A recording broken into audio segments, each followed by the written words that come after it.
2010 में संसद का सर्वसम्मति से पारित ये एक प्रस्ताव है जिसके अनुरूप हर 10 वर्ष में जो की जाती है जातीय जनगणना, जो जनगणना की जाती है उसमें जाति आधारित डेटा ली जाए, जो कि 2011 में और 2021 में भारतीय जनता पार्टी ने इनकार कर दिया सुप्रीम कोर्ट में एफिडेविट देकर और एक संसद के पटल पर वक्तव्य देकर कि हम यह नहीं करेंगे। उधर जो है तमाम कोर्ट्स जो शामिल हैं उनके तरफ से ये बयान आ रहा है कि जब तक आंकड़े नहीं होंगे ओबीसी का आरक्षण कहीं भी नहीं दिया जाएगा। खास तौर से ये आदेश तेलंगाना के लिए, मध्य प्रदेश के लिए और भी कई जगह के लिए। तो इस तरह से जो हमारे जो सांसद हैं हमारे मुद्दे को प्रमुख रूप से उठाएं ये तो है। इसके साथ साथ एक बड़ा मुद्दा जिस पर हम संघर्ष कर रहे थे वो था ईवीएम का मुद्दा। चुनाव के बाद भी यह पता चल गया है कि 354 लोकसभा क्षेत्रों में total number of votes polled and total number of votes counted में एक बड़ा गैप दिख रहा है। वो एक तरह से समन्वय उनका नहीं हो रहा है।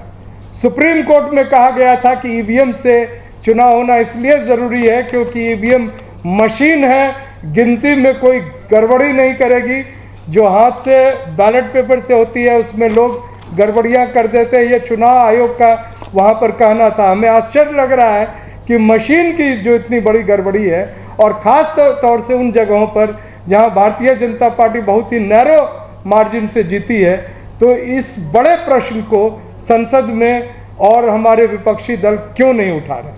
इसके साथ साथ जो एक अहम मुद्दा है जो पूरे देश के युवाओं और छात्रों को एक तरह से उनको परेशान कर रहा है, वो जो नीट में इस बार पकड़ाया है बड़ी धांधली, जिसको नीट स्कैम 2024 कहते हैं। लेकिन मैं आपसे ये शेयर करना चाहूँगा और मैं और हमारे सभी साथी मानते हैं कि यह स्कैम 1 साल का नहीं है। जब से भारतीय जनता पार्टी आई है और उन्होंने जब से एक तरह से सारे एडमिशन प्रक्रियाओं को एका करने के लिए, उनको एक तरह से अपने अंडर करने के लिए एनटीए जैसे संस्थाओं का गठन किया है, तो उसके माध्यम से ये धांधलियाँ चल रही हैं। दिल्ली यूनिवर्सिटी में CUET के माध्यम से जो लॉ में एडमिशन होते हैं उसमें भी लोगों को काफ़ी आश्चर्य होता है कि जो BA पास नहीं कर सकता है वो टॉप करता है उसमें जाके। और ये सारे लोग RSS से संबंधित होते हैं जो बहुत अच्छे नंबर लाते हैं या तो बहुत पैसे वाले होते हैं। तो ये एक सेंटर बिक रहा है और ये जरूरी नहीं है कि ये सामाजिक न्याय का प्रश्न है, ये पूरे देश के युवाओं का प्रश्न है। मैं आपको बताना चाहूँगा 2 दिन पहले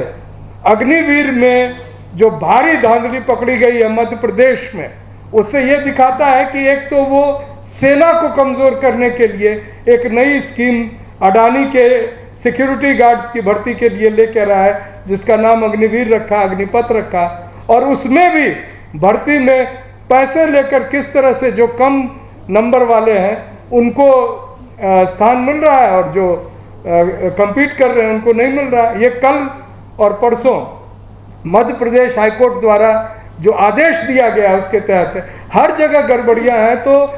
हमारा प्रश्न है कि क्यों नहीं पॉलिटिकल पार्टीज ने डिमांड की कि जो नीट में गड़बड़ी का जो सरगना है, देश का जो शिक्षा मंत्री है, उसको तत्काल बर्खास्त करने की मांग क्यों नहीं की गई। हम उसकी बर्खास्तगी की मांग सम्मेलन में करेंगे, पूरे जोर शोर से करेंगे। उसके साथ साथ एनटीए के जो चेयरमैन हैं प्रदीप जोशी, जो व्यापम के समय भी मध्य प्रदेश के उस भारी घोटाले, खूनी घोटाले में वो शीर्ष पद पर थे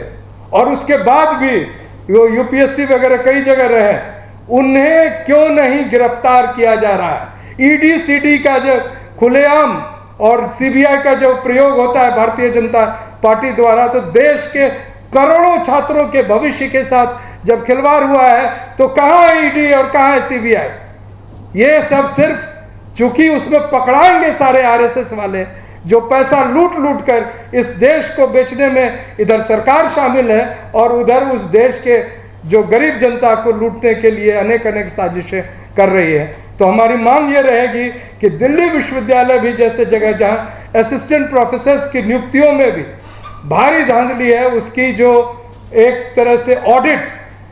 हाई लेवल एक्सपर्ट ऑडिट होना चाहिए और उसका मॉनिटरिंग पार्लियामेंट का SC/ST जो वेलफेयर कमिटी है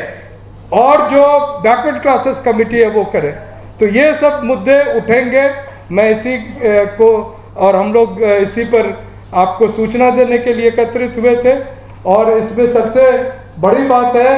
कि हम चाहेंगे कि हमारे नेता जो संविधान को हाथ में लेकर दिखाते हैं कि इसकी हम रक्षा करेंगे, उसके पन्नों को जब चाट लिया गया है अंदर में और उनको पता नहीं चल रहा है, संविधान जो खत्म करेगा, डॉक्टर रतनलाल हमेशा कहते हैं वो कोई नोटिस देकर नहीं खत्म करता है, वो बड़ी सिलसिलेवार ढंग से बहुत ही साजिशन खत्म किया जा रहा है। जैसे तमाम OBC की नियुक्तियों में NFS किया जा रहा है, तमाम OBC के नियुक्तियों को EWS किया जा रहा है गैर संवैधानिक और गैर कानूनी तरीके से। तो इस पर कौन बोलेगा? सड़क पर आप क्यों नहीं उतर रहे हैं? और अगर आप नहीं उतर रहे हैं तो हम 23 जुलाई के सम्मेलन के माध्यम से देश की जनता को आह्वान करेंगे कि 9 अगस्त को कम से कम एक दिन के लिए जो नीट की इतनी बड़ी धांधली है, जो अग्निवीर की जो इतनी बड़ी धांधली है, जो देश में तमाम जगह वो इलेक्ट्रल बॉन्ड के साथ जो खिलवाड़ करके इस तरह से लूट लिए हैं देश को, देश के जो अभी प्राइवेट प्लेयर्स जो हैं जो सारे इकट्ठे होकर बढ़ा दिए और जो भाषण दे रहे थे कि अडानी का और अंबानी का लूट का पैसा ब्लैक मनी टेम्पो के माध्यम से जाता है, जो उस टेम्पो का ड्राइवर और खलासी है, देश के शीर्ष पर बैठा हुआ है, वही वो भाषण दे रहा था, वही शादी में जाकर पैर पकड़ता है और ये इस देश की जनता और नेता चुपचाप बैठे देख रहे हैं। मैं अपने साथियों के माध्यम से ये आपको बताना चाहूँगा कि 23 जुलाई को जो हमारा सम्मेलन होगा इन सभी मुद्दों पर होगा और देश के तमाम छात्रों को, दिल्ली के तमाम छात्रों से जो नीट में प्रभावित छात्र हैं, उनसे अनुरोध है कि बड़ी संख्या में और बेरोजगारी से त्रसित युवा जो है और सामाजिक न्याय के लिए लड़ने वाले लोग हैं, बड़ी संख्या में 23 जुलाई और उसके बाद पुनः 30 जुलाई को कॉन्स्टिट्यूशन क्लब ऑफ इंडिया में जो सम्मेलन होने जा रहे हैं उसमें शामिल होइए। एक बड़े पार्टी के बड़े नेता हैं, प्रोफेसर लगाते हैं, उन्होंने कहा कि this is all academic exercise, कोई इससे निकलेगा नहीं। मैं आश्चर्य करता हूँ प्रोफेसर लगाते क्यों हैं अपने नाम पर, जिनको एकेडमिक एक्सरसाइज से इतनी बड़ी दिक्कत है। खैर, ये एकेडमिक एक्सरसाइज नहीं रहेगा, ये आगे की क्रांति का एक आगाज रहेगा।